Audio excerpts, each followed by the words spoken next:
제가 개인적인 얘기도 조금 하자면 제가 무술에 관심 갖게 된 계기가 저 솔직히 말하면 학교 폭력의 좀 심각한 피해자였어요. 네, 어렸을 때 막 뚱뚱하고 되게 둔했거든요.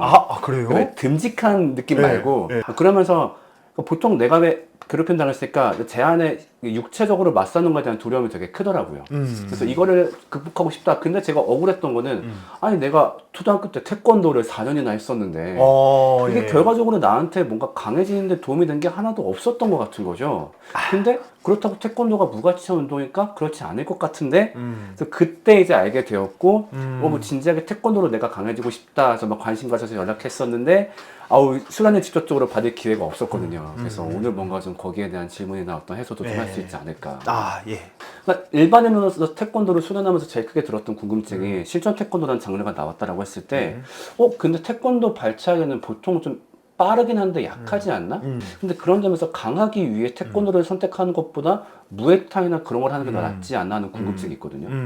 근데 일단은 발차기가 가지는 기본적인 강함이 있어요. 그런 걸로 했을 때 그 발차기를 자유자재로 하는 태권도 특성상 그거를 맞았을 때 결코 약하지가 않고 사람들이 이제 착각을 하는 게 있는데 그게 이렇게 톡 이렇게 차는 게 아니에요. 그러니까 비유하자면은 이제 무에타이나 그런 발차기는 몽둥이로 휘두르는 거고 강목으로 태권도 발차기는 이제 채찍처럼 딱 차는 건데 그것도 맞으면은 정말 세거든요, 사실은.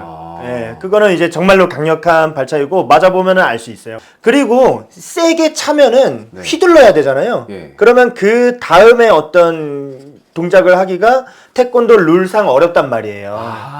그러니까 이제 빠르게 공수 전환을 하려고 이렇게 끊어서 앞에다 두는 거죠. 돌리지 않고. 그래서 그런 거지 태권도 하는 사람들이 그 선수들이 하루 종일 밥 먹고 발만 차는데 그 사람들이 휘둘러서 못 차는 게 아니거든요. 그러니까 지금 정확격투기가 강한 거는 룰이 가장 자유로운 룰이죠. 근데 태권도든 복싱이든 주짓수든 그 제한된 룰이 있으니까 그 안에서 이제 극단적으로 그 기술이 발달이 되는 거죠. 그래서 예를 들어 종합격투기 선수도 복싱 체육관에 가면 그 손기술에 대해서 그 극단적으로 발달된 그런 것들을 배울 게 있는 거고 레슬링 체육관 가서 레슬링 더 디테일하게 배우고 주짓수 따로 다니잖아요.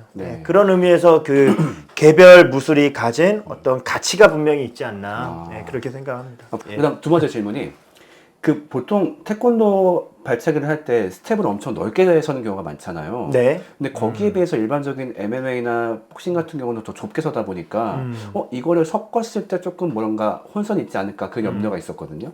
어떤 종목이든 MMA도 그렇고 어떤 보폭이나 스탠스는 그 각자 스타일이 있어요. 근데 태권도 제가 그 정말로 이제 그 세계적인 코치님이나 선수들한테 다시 배워보고 여쭤봐도 스탠스는 그렇게 넓지 않아요, 사실. 어깨 넓이 정도. 똑같아요. 어깨 넓이보다 약간 넓거나. 근데 약간 다른 건 이제 뒷발이, 그러니까 좀 옆으로 쓴다는 거죠.